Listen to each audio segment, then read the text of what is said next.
रहेगा। सीधा रुख करते इस वक्त आ रही बड़ी खबर का। खराब मौसम को देखते हुए आज के लिए केदारनाथ यात्रा रोक दी गई है। इसके साथ ही रजिस्ट्रेशन पर लगी हुई रोक अब 5 मई तक जारी रहने वाली है। इधर मौसम विभाग ने 4 मई तक प्रदेश के पर्वतीय जिलों में भारी बारिश का अलर्ट जारी कर दिया है। इधर बीच मौसम में जिस तरीके से मौसम खराब हुआ है, इसके बावजूद भी 4 धामों में यात्रियों के आने का सिलसिला जारी है।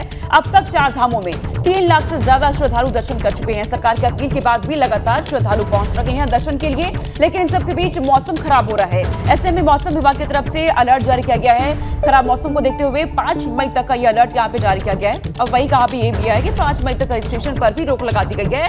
तो यात्रियों को लेकर के ये खबर सामने आ रही है। अस्थायी रूप से केदारनाथ धाम की यात्रा को फिलहाल रोक दिया गया है। खराब मौसम की वजह से ये फैसला यहाँ पर लिया गया, क्योंकि मौसम लगातार खराब हो रहा है। रुक रुक के वहां पर बर्फबारी हो रही है। तस्वीरें भी इसके सामने आ रही हैं। श्रद्धालुओं को सुरक्षित रखने के लिए यह फैसला यहाँ पर लिया गया। हालांकि इसके बावजूद भी देखा जा रहा है कि श्रद्धालु लगातार 4 धाम पहुंच रहे हैं दर्शन करने के लिए। तो केदारनाथ धाम को लेकर के ये बड़ी खबर इस वक्त सामने आई है। अस्थायी रूप से केदारनाथ धाम की यात्रा को फिलहाल रोक दिया गया है। गौरीकुंज और सोनप्रयाग में श्रद्धालुओं को रोक दिया गया है। वहां से आगे बढ़ने की फिलहाल अनुमति नहीं दी गई है, क्योंकि मौसम लगातार खराब हो रहा है। खराब मौसम की वजह से 5 मई तक के लिए रजिस्ट्रेशन पर भी यहां रोक लगा दी गई है। केदारनाथ धाम की यात्रा के बीच बर्फबारी अब देखने को मिल रही है। तो देखिए, खराब मौसम की वजह से यमुनोत्री धाम की यात्रा भी प्रभावित हो रही है। यमुनोत्री धाम में हर दिन दोपहर के बाद मौसम बदल रहा है और तीर्थयात्रियों के साथ ही प्रशासन की भी मुश्किलें बढ़ गई हैं। तो देखिए, पुख्ता इंतजाम जहां पर किए जाने थे 4 धाम यात्रा को लेकर, लेकिन बारिश की वजह से तमाम इंतजाम किस तरीके से धराशायी होते नजर आ रहे हैं, नाकाफी साबित हो रहे हैं। वो इन तस्वीरों के जरिए आप देखिए, लोगों को काफी दिक्कतों का सामना करना पड़ रहा है। यात्री परेशान है। हर दिन मौसम बदलने के चलते यात्रियों को दिक्कतों का सामना करना पड़ रहा है। दोपहर के बाद यमुनोत्री धाम में लगातार बारिश शुरू हो जाती है और बारिश की वजह से यात्रा प्रभावित हो रही है और लोगों को काफी ज्यादा दिक्कतें आ रही हैं। हालांकि तमाम दावे किए गए थे कि 4 धाम यात्रा के लिए पुख्ता इंतजाम किए गए हैं, लेकिन बदलते मौसम के बाद लगातार जो तस्वीरें सामने आ रही हैं वो बयां कर रही हैं कि सभी इंतजाम नाकाफी साबित हो रहे हैं। हालांकि मौसम विभाग ने पहले से ही चेता दिया था कि आने वाले दिनों में मौसम खराब रह सकता है और अभी भी देखिए, मुख्यमंत्री की तरफ से भी अपील की गई कि जब तक मौसम अनुकूल नहीं होता तब तक यात्रा न करें, मौसम अनुकूल होने के बाद ही यात्रा करें। लेकिन बावजूद इसके यात्रियों के आने का सिलसिला जारी है और गर्मी के मौसम में आप देखते हैं कि उत्तराखंड में लोग काफी ज्यादा आते हैं और ऐसे में पूरे शहर में भीड़ की स्थिति भी देखने को मिलती है। अभी यात्री किस तरीके से परेशान हो रहे हैं, इंतजार कर रहे हैं कब बारिश थमे, क्योंकि यमुनोत्री धाम में दोपहर के बाद हर रोज बारिश की स्थिति बनती है और मौसम का बदलता मिजाज लोगों की दिक्कतों को बढ़ा रहा है। तो देखिए किस तरीके से मौसम लगातार परेशानी का सबब आम लोगों के लिए बना हुआ है। यात्री जो 4 धाम की यात्रा के लिए पहुंच रहे हैं उन्हें दिक्कतें हो रही हैं, लेकिन किस तरीके से इंतजामों को धराशायी करता है ये मौसम का मिजाज, वो भी आप इन तस्वीरों में देखिए। क्योंकि बड़े बड़े दावों के बीच जब यात्रियों को परेशान होना पड़े मौसम के चलते, तो ऐसे में काफी ज्यादा दिक्कतें यात्रियों को होती हैं। रामपुर में नगर निकाय के अलावा स्वार विधानसभा सीट पर उपचुनाव भी हो रहा है और सपा नेता आजम खान इन दिनों सपा प्रत्याशियों के लिए लगातार सभाएं और प्रचार कर रही हैं। लेकिन इस बार एक बार भी आजम खान ने मंच से एक विवादित बयान दे दिया है। समाजवादी पार्टी के दिग्गज आजम खान ने पुलिस वालों को धमकी भरे अंदाज में कहा कि एक बार फिर समाजवादी पार्टी की जीत होगी तो जिन लोगों ने दरवाजों पर अपने बूटों से ठोकरें मारी हैं, वो यहीं खड़े होकर उसी बूट से तुम्हें सैल्यूट करेंगे। तवे से रोटी पलट जाएगी, कुछ नहीं पता। नाले पार वालों, जिन पुलिस वालों ने तुम्हारे घरों के दरवाजे तोड़े हैं और जिन्होंने तुम्हारी ठोकरें मारी हैं, यही तुम्हें खड़े होकर इसी बूट से सैल्यूट किया है। आजम यही नहीं रुके, उन्होंने खुद पर चल रहे मामलों को ज्यादती बताते हुए इशारों में कहा कि सरकार बदलेगी तो वो जुल्म की लकीर को और बड़ी कर देंगे। इन्हें मालूम हो गया कि यहाँ तक नेता ज्यादती करा सकते हैं, अब इससे आगे की आने वाली सरकार कराएगी। देखो ये इतनी लाइन खिंच गई, अब जब सरकार बदलेगी तो लंबी लाइन। प्रचार के दौरान आजम खान ने पूर्व प्रधानमंत्री राजीव गांधी को लेकर भी एक विवादित बयान दे डाला। संजय गांधी होते हैं जिंदा और मिलते हैं नीचे हिस्सों में। कुदरत का इंतजाम बड़ा सख्त है।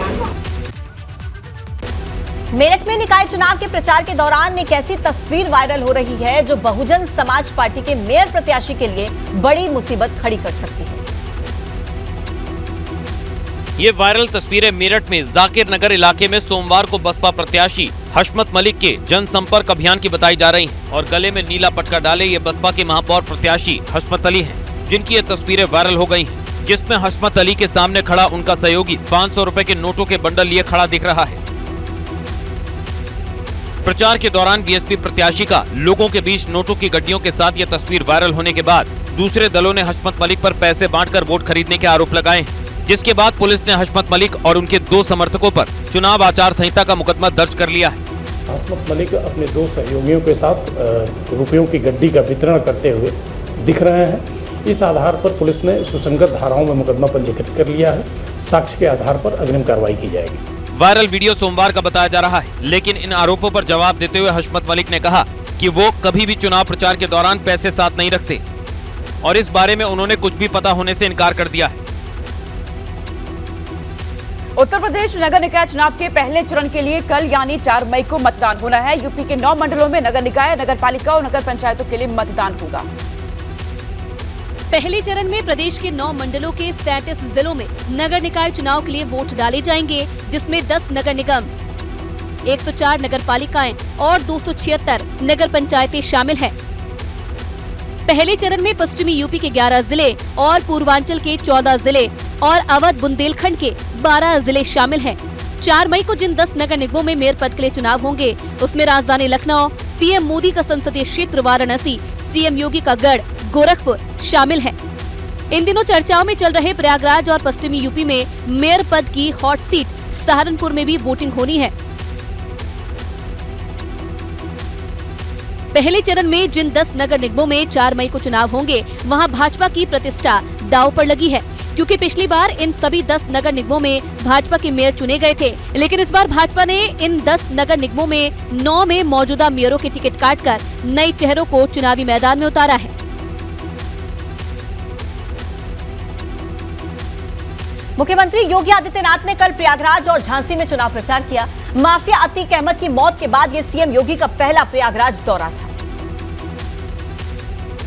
प्रयागराज में सीएम योगी आदित्यनाथ की जनसभा उसी चकिया इलाके में थी जिसे कभी अतीक अहमद का गढ़ कहा जाता था और चकिया में ही अतीक अहमद के कब्जे से जमीन को खाली करवाकर वहां पर गरीबों के लिए फ्लैट्स बनाए हैं। सीएम योगी ने कहा कि कुछ लोगों ने प्रयागराज को नाइंसाफी और अत्याचार का शिखर बना दिया था। जो लोग पहले आतंक के बल पर गरीबों की संपत्तियों पर कब्जा करते थे, व्यापारियों से रंगदारी वसूली करते थे, आज गले में तख्ती लटका करके जाने के लिए मजबूर हुए हैं। प्रयागराज की जनसभा में मुख्यमंत्री योगी आदित्यनाथ ने तुलसीदास पर एक दोहा भी सुनाया और कहा कि प्रयागराज ने हमेशा मानवता का मार्ग प्रशस्त किया। कर्म प्रधान विश्व रचि राखा, जो जस करहि सो तस फल चाखा।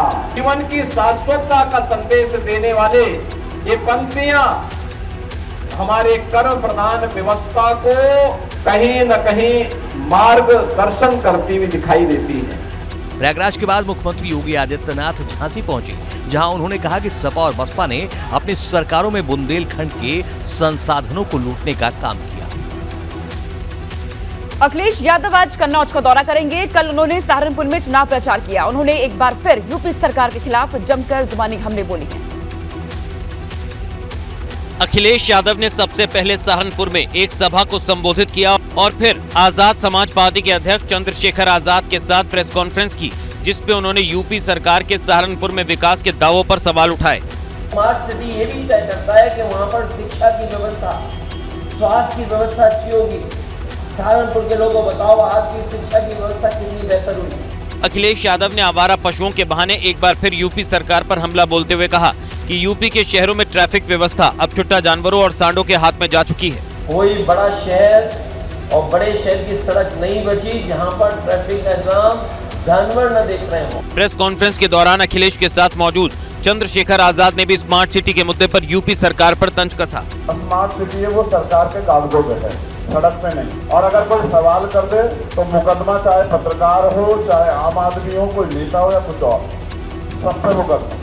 सहारनपुर में 4 मई को नगर निकाय चुनाव के लिए वोटिंग होगी, जहां एक तरफ भाजपा है तो दूसरी तरफ सपा गठबंधन का प्रत्याशी है, लेकिन बसपा दोनों दलों को कड़ी टक्कर दे रही है।